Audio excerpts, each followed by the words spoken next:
Bonjour à tous. Aujourd'hui, on va s'attaquer à un sujet qui peut faire un peu peur, les codes fiscaux israéliens du Massa Shanassa. Mais pas de panique, on va transformer tout ça en quelque chose de très clair. Qui n'a jamais ouvert un document fiscal israélien en se sentant complètement perdu? On n'est pas les seuls. C'est vrai que ces suites de chiffres, ça peut vite ressembler à une langue secrète. Et pourtant, l'idée centrale de notre analyse d'aujourd'hui, c'est que ces codes ne sont pas juste des chiffres. Non, ce sont des clés. Chaque code ouvre une porte et nous dit quelque chose de très précis sur un dossier fiscal. Notre but, c'est donc d'apprendre à se servir de ces clés. Allez, on y va, on plonge dedans. L'administration fiscale israélienne, le Massa Shanassa, c'est vrai que ça peut ressembler à un vrai labyrinthe. Mais la bonne nouvelle, c'est qu'il n'est pas du tout impénétrable. Il faut juste avoir la bonne carte en main. Et notre source le dit bien, cette complexité, elle est réelle. C'est pour ça que comprendre ces codes, c'est vraiment la première étape pour reprendre le contrôle de sa situation financière ici en Israël. Bon alors tout commence par le commencement, la base de la base. Avant même de s'intéresser aux revenus, l'administration fiscale va classer chaque dossier selon sa nature juridique. C'est la fondation sur laquelle tout le reste est construit.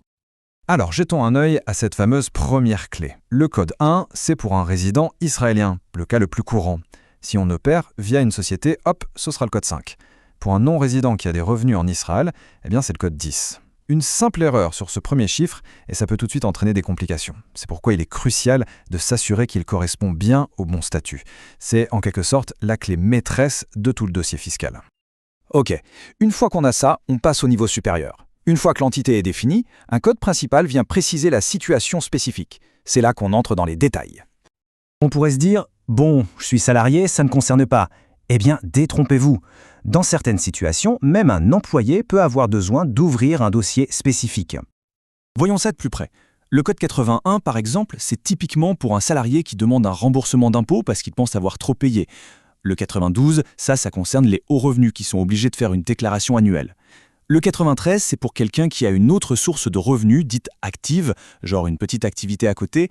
Le 94, c'est pour les revenus passifs, comme des investissements. Et puis le 95, très connu celui-là, c'est pour les revenus locatifs avec le régime simplifié à 10%. On voit bien que chaque code, c'est une histoire, un cas de figure bien précis. Maintenant, on arrive au cœur du sujet pour beaucoup, les indépendants. Pour les freelances, les entrepreneurs, les professions libérales, ces codes sont tout simplement vitaux. Attention, c'est important. Le code 40, c'est un peu le point de départ pour la plupart des indépendants. Mais ce qui vient après est crucial. Le 41, ça veut dire comptabilité simple, du genre recettes-dépenses. Par contre, le code 53, là on passe à une comptabilité complète en partie double. C'est beaucoup plus rigoureux et c'est souvent pour des chiffres d'affaires plus élevés ou certaines professions. Ce n'est pas juste un détail technique, ça définit les obligations pour toute l'année. Allez, on quitte les individus pour s'intéresser aux personnes morales. Les sociétés, les Evrabaham, elles aussi ont leur propre langage de code qui décrit tout leur cycle de vie et leur statut. Ce qui est fascinant ici, c'est qu'on peut lire le cycle de vie d'une entreprise à travers ces codes. Généralement, tout commence avec le code 62. La société est active, elle tourne. Puis son statut peut changer. Elle peut devenir une holding, et là, c'est le code 61.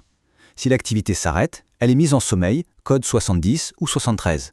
Et si la décision est de fermer, un processus s'enclenche, d'abord la liquidation, code 80, pour finir par la radiation finale du registre, le code 78. Chaque code, c'est une photo de la société à un instant T. Bien sûr, le système doit aussi savoir gérer les cas un peu plus particuliers, comme les dossiers qui ne sont plus actifs ou des situations administratives très spécifiques. Ça, c'est un peu la mécanique interne de l'administration. Le code 10, c'est celui que tout indépendant rêve d'avoir à la fin de son activité, dossier clôturé et surtout sans aucune dette. À l'inverse, le code 17, c'est un peu un signal d'alarme. Ça veut dire que l'administration n'arrive plus à contacter la personne concernée. Ok, on a classé le dossier. Maintenant, il faut s'occuper de la déclaration de revenus. Et c'est là qu'un mot-clé du système fiscal israélien entre en scène, la Chouma. La Chouma, qu'est-ce que c'est? C'est très simple.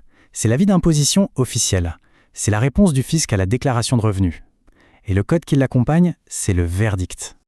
Et là, attention, c'est peut-être la distinction la plus importante de toutes. Recevoir une chouma avec le code 00, c'est le scénario de rêve. La déclaration a été acceptée, point final.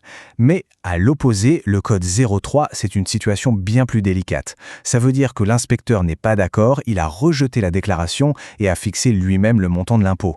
Comprendre cette différence, c'est absolument fondamental. Et ce n'est pas toujours fini. Le processus peut avoir plusieurs étapes. Une déclaration peut être acceptée directement, c'est le code 00.